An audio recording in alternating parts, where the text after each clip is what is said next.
नमस्कार, ऑपरेशन पाकिस्तान देख रहे हैं आप। मैं हूं आपके साथ पूजा। अमेरिका के राष्ट्रपति डोनाल्ड ट्रंप ने गाजा के लिए बनाए जा रहे बोर्ड ऑफ पीस में भारत के प्रधानमंत्री नरेंद्र मोदी को आमंत्रित किया है। साथ ही औपचारिकता निभाने के लिए पाकिस्तान के प्रधानमंत्री शहबाज शरीफ को भी बुलावा भेज दिया है। पर इस गाजा पीस प्लान को लेकर पाकिस्तान अब फंस चुका है। ट्रंप का ये बोर्ड पाकिस्तान के लिए जाल बन चुका है। अगर शामिल हुआ तो उससे पूछा जाएगा कि आतंकवाद पर आपका असली स्टैंड क्या है, हमास और दूसरे आतंकी नेटवर्क पर आपकी चुप्पी क्यों। तो दूसरी तरफ भारत ने भी पाकिस्तान को अंतर्राष्ट्रीय मोर्चे पर चारों तरफ से घेर लिया है। पीएम मोदी ने मुनीर को बुरी तरह से फंसा दिया है। दरअसल एक तरफ विदेश मंत्री एस जयशंकर ने आज पोलैंड के उप प्रधानमंत्री और विदेश मंत्री से मुलाकात के दौरान भारत के पड़ोस का जिक्र करते हुए यह कहा कि पोलैंड को आतंकवाद के प्रति जीरो टॉलरेंस अपनाना चाहिए। उन्होंने यह भी कहा कि पोलैंड को भारत के पड़ोस में किसी भी टेररिस्ट इंफ्रास्ट्रक्चर को मदद नहीं करना चाहिए। साथ ही उधर रक्षा मंत्री राजनाथ सिंह ने फिर से पाकिस्तान पर हमला बोलते हुए कहा कि हमारी अपनी तैयारी पूरी तरह चाहिए, क्योंकि पड़ोसी सिरफिरा है, कभी भी हरकत कर सकता है। और आज की खबर एक और बड़ी है जिसमें पाकिस्तान में खलबली मची हुई है। दरअसल आज पीएम मोदी ने यूएई के राष्ट्रपति शेख मोहम्मद बिन जायद अल नहयान का एयरपोर्ट पर पहुंचकर स्वागत किया। मोहम्मद बिन जायद का यह भारत दौरा कई मामलों में बेहद खास है। तो कैसे चारों तरफ से फंसा है पाकिस्तान, आपको बताएंगे। चर्चा के लिए मेरे साथ स्टूडियो में मौजूद है कैपिटल टीवी के editor in chief doctor Manish Kumar और executive editor Rajiv ji. Sir, आप दोनों का बहुत बहुत स्वागत है। धन्यवाद। Sir, Gaza peace plan board में शामिल होने के लिए पीएम मोदी को तो न्योता आया, हालांकि पाकिस्तान को भी ये न्योता पहुंचा है। क्या पाकिस्तान अब फंस चुका है?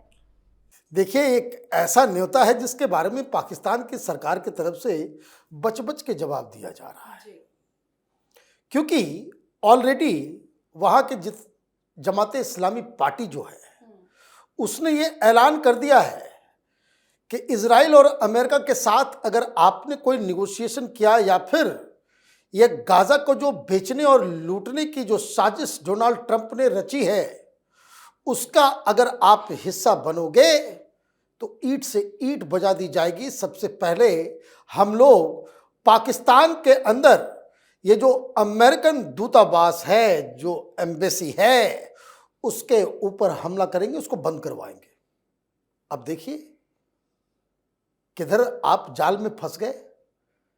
एक तो आपको न्योता दिया, न्योता एक्सेप्ट करोगे, ये तुमने जो पाल रखे हैं जिहादी। और देखिए क्या आज वो पागल मुनीर ने बयान दिया कि अब हम वही काम करेंगे जिस काम के लिए इस मुल्क को बनाया गया है, हम इस्लाम के लिए काम करेंगे, है ना, कि कलमा पढ़ के ये मुल्क बनाया गया, तो ये जो है अब इस्लाम के लिए काम करेंगे, इस तरह का बयान दे रहा है। ये पूरी दुनिया भी इसको देख रही है। इजराइल ने पहले ही कह दिया कि ये टर्की और इसको जो आपने इनवाइट किया, भगाओ इसको, इन पे भरोसा नहीं है।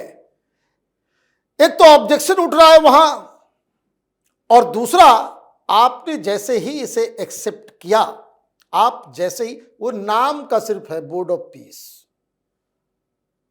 काम क्या होना है, वहां पे एक इंटरनेशनल इंस्टीट्यूशन क्रिएट किया जाएगा जिसमें ये सारी चीजें जो चल रहा था मसला कि इन लोगों को बुलाया जा रहा है, एंटी इजराइल देशों का नाम है, इजराइल की तरफ से उस पर ऑब्जेक्शन उठाया गया, तो डोनाल्ड ट्रंप की तरफ से कह दिया गया, व्हाइट हाउस की तरफ से प्रेस कॉन्फ्रेंस में बताया गया कि दिस इज आवर शो, आप तो लड़ते ही रहते, पीस हम लेकर के आए हैं, तो गाजा के अंदर क्या होगा ये डोनाल्ड ट्रंप तय करेंगे।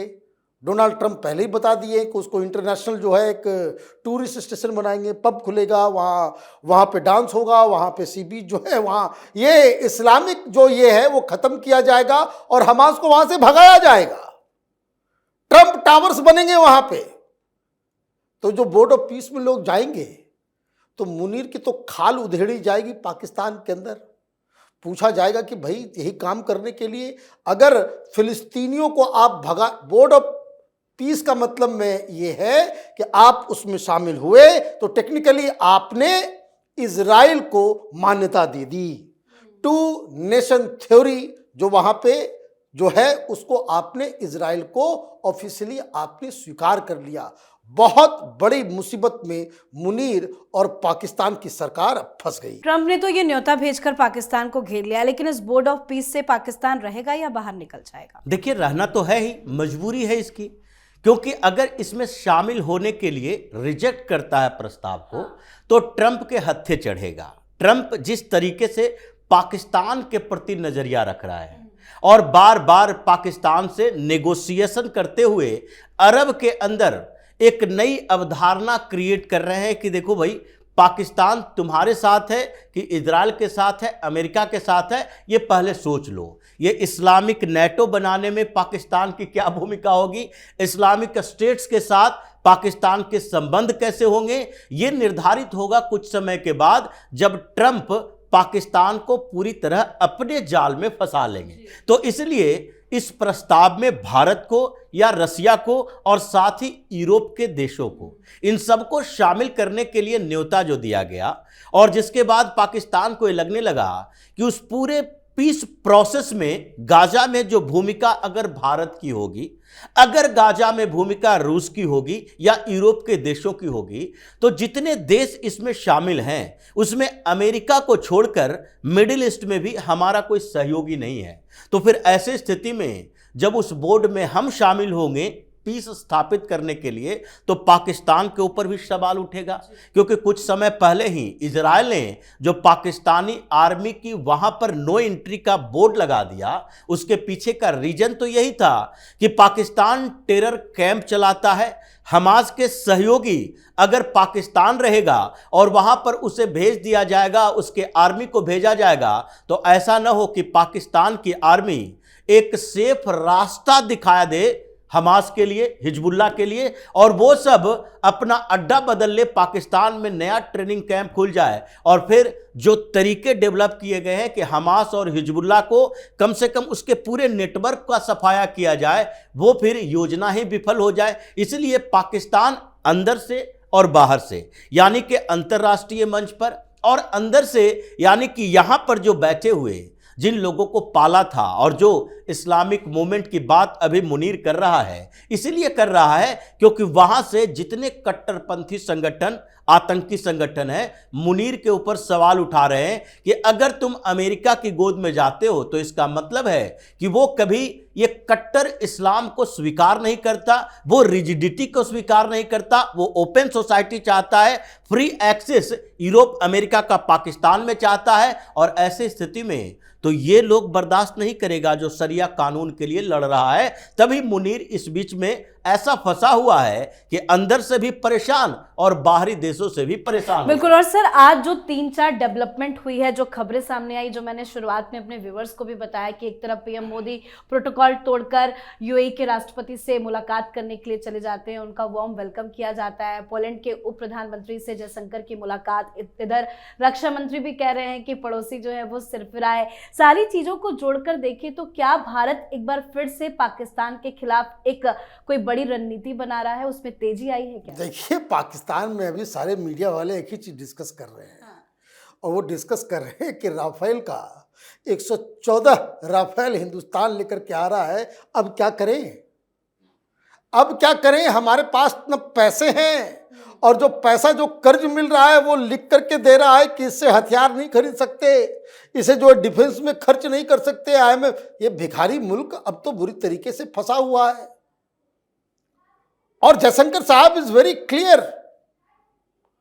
पोलैंड के विदेश मंत्री कुछ दिन पहले इस्लामाबाद में थे, वहां गोल गोल गप करके चले आए। अब हिंदुस्तान के साथ बातचीत चल रही है, पोलैंड की वहां आया है भारत।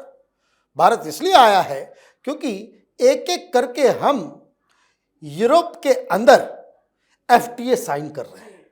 हम अपने बिजनेस ताल्लुकात, भाई उनको भी मार्केट चाहिए। अभी जिस तरीके से भी 10% लगा दिया, फिर धमकी दिया है कि 1 जून तक ग्रीनलैंड हमारे हवाले करो और उस पर एग्री करो, नहीं तो 25 ठोकेंगे, यही तो कहा है ना।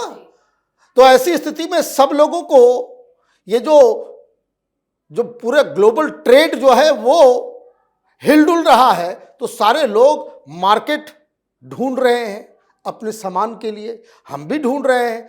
तो ये मुलाकात उसी बैकग्राउंड में चल रहा है। और पोलैंड के विदेश मंत्री ने कहा कि भाई कि ये बहुत ही अच्छी बात है कि आपने, और ये देखिए क्या किस्मत है इस देश का कि पूरे यूरोप में हर देश में हमारा एम्बेसी नहीं था, कुछ ही देशों में था। प्रधानमंत्री मोदी ने जो पहली बार हर जगह जो है एम्बेसी खोले हैं, उन्होंने कहा कि हर जगह आपने एम्बेसी खोला है तो इसका मतलब है कि यूरोप के साथ भारत अच्छे ताल्लुकात रखना चाहता है। तो उन्होंने कहा कि भाई ताल्लुकात तो रखना चाहते हैं। जयशंकर साहब ने साफ साफ दो टूक कह दिया कि मीटिंग में बहुत सारी बातें करेंगे। अभी आप रीजन में आए थे घूमने के लिए, एक चीज ध्यान रखना होगा कि टूथ एंड नेल आपको जो है टेररिज्म के खिलाफ खड़ा होना पड़ेगा। टेररिस्टों से दोस्ती और हिंदुस्तान से भी दोस्ती, मतलब सीधे सीधे उन्होंने कहा भाई कि पाकिस्तान से दोस्ती रखना है तो उधर ही जाओ, उधर ही जाओ। और ये मुझे लगता है कि ये पहली बार भारत ने, और ये टर्म्स एंड कंडीशन ये सब चाइना के साथ भी होना चाहिए कि आप उसको J10, J17 और J35 दोगे तो फिर हम ट्रेड का रास्ता बंद करते हैं। हिंदुस्तान के लोग संतोषी हैं, हमें ज्यादा नहीं चाहिए चाइनीज माल, उनको जरूरत है। चीन बिना भारत के बाजार के कभी भी एक बड़ा इकोनॉमिक पावर नहीं बन सकता।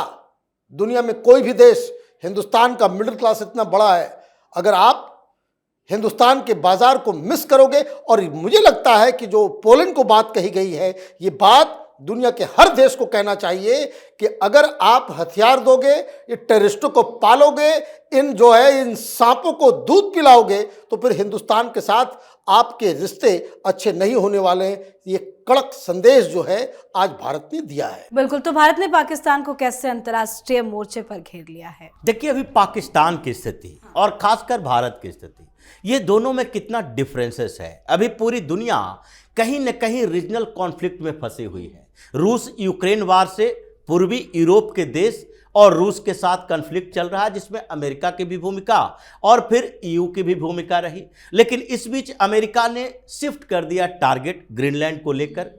अब यूरोपीय यूनियन के देश परेशान है इस बात के लिए कि अमेरिका जिस तरीके से बढ़ता जा रहा है, यूरोप पर भी वर्चस्व बना लेगा, क्योंकि नेटो में पहले से ही यह बात चल रही थी अमेरिका के अंदर भी और यूरोप के अंदर भी कि क्या यूरोप को अभी भी अमेरिकी सैन्य शक्ति का कोई ऐसा विकल्प चाहिए, या फिर अमेरिकी सैन्य शक्ति की जरूरत अब बची भी है कि नहीं। अगर रूस और यूक्रेन का कॉन्फ्लिक्ट नहीं हुआ होता तो यूरोपीय संघ कब के नाटो से अलग होने के लिए पूरी तैयारी कर चुका था। अब अभी यूरोपीय संघ के साथ भारत के सबसे बेहतर संबंध, 28+1 कंट्री, यानी कि ब्रिटेन के साथ हमने पहले ही फ्री ट्रेड एग्रीमेंट साइन कर लिए हैं। और इन देशों में से जो छोटे छोटे देश हैं, चाहे स्वीडन हो, नॉर्वे हो, स्विट्जरलैंड हो, इन सारे छोटे छोटे देशों में ये मानकर चला जा रहा है कि इनका अगर नेगोशिएशन फेल होता है तो कुछ बड़ी इकोनॉमी वाले देश, जर्मन चांसलर आए,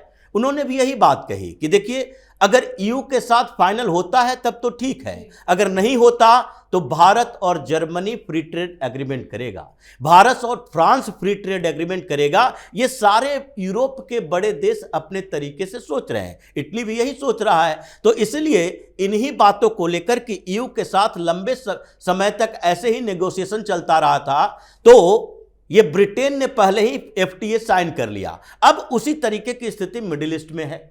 यूएई और सऊदी अरब के बीच यमन को लेकर भी बड़ा कॉन्फ्लिक्ट चल रहा है। इस बीच पाकिस्तान ने क्या किया, पाकिस्तान यूएई के साथ डील और फिर दोनों ने सैन्य समझौता किया।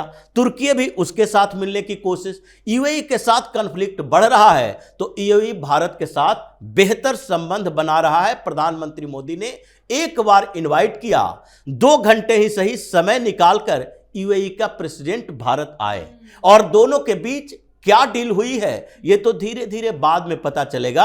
लेकिन मिडिल ईस्ट में जो अभी स्थिति है उसमें पाकिस्तान अलग थलग पड़ा हुआ है। पाकिस्तान के 2 पड़ोसी देश यानी ईरान और अफगानिस्तान, दोनों के साथ भारत के इतने बेहतर ताल्लुकात हो गए हैं कि अफगानिस्तान के तरफ से तो पाकिस्तान को परेशान किया ही जा रहा है। ईरान भी है जो पाकिस्तान के खिलाफ आ गया। यानी अंतर्राष्ट्रीय स्थिति में देखें तो अभी ट्रंप के ऊपर भरोसा नहीं है, पाकिस्तान को भी भरोसा नहीं है कि अमेरिका के साथ कैसे रिश्ते बदलेंगे। लेकिन यूरोप के तरफ से पाकिस्तान के रिश्ते खत्म हैं। मिडिल ईस्ट में जो बड़े देश हैं, सऊदी अरब भारत से अलग नहीं हो सकता पाकिस्तान की कीमत पर, और ऐसी स्थिति में उसके पड़ोसी देश में भी भारत की घुसपैठ हो चुकी है, सेंधमारी हो चुकी है। तो फिर पाकिस्तान का बचा कौन? ये तुर्की जिसके ऊपर चारों तरफ से नजर है, अमेरिका का भी, रूस का भी, भारत का भी। ये कभी भी विस्फोटक स्थिति तक पहुंच सकता है। तो पाकिस्तान अभी चारों तरफ दुश्मनों से घिरा है, दोस्त उसके एक भी नजर नहीं आ रहे। बिल्कुल सर, बहुत बहुत धन्यवाद सर आप दोनों का। धन्यवाद। तो व्हाइट हाउस से निकला ट्रंप का न्योता पाकिस्तान के लिए शांति का संदेश नहीं बल्कि सियासी जाल बन चुका है। तो उधर भारत ने अंतर्राष्ट्रीय मोर्चे पर शिकंजा और कस दिया है। साथ ही पीएम मोदी का यूएई के राष्ट्रपति शेख मोहम्मद बिन जायद को खुद एयरपोर्ट पर जाकर स्वागत करना, ये सिर्फ प्रोटोकॉल नहीं था, ये पाकिस्तान को संदेश था कि खाड़ी से लेकर यूरोप तक भारत की पकड़ मजबूत है और पाकिस्तान अकेला है। तो पाकिस्तान की बढ़ती मुसीबत पर आप भी अपनी राय कमेंट करके लिखिएगा। देखते रहिए कैपिटल टीवी। नमस्कार।